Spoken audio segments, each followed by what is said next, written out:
So Jake, he started producing music and making music when he was young with a friend, mostly collabing and working together.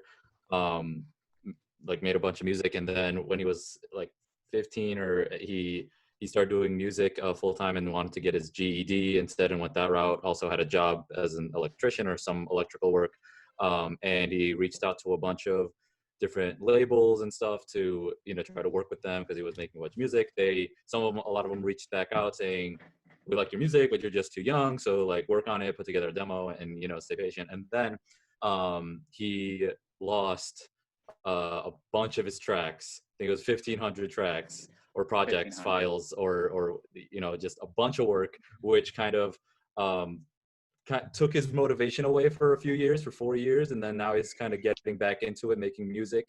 And the type of music that he made was dubstep, house, and stuff, and also got into like 90s rap. And he opened up his studio for rappers to record and stuff. But again, he took that break after the incident, and then now he's getting back and creating more music. Excellent. For sure. Nice. Dang, man, I could actually relate. That's crazy, though. Oh Did my you God. lose Yeah, some that's shit what's up. yourself? Yeah, it's And similar. then- It's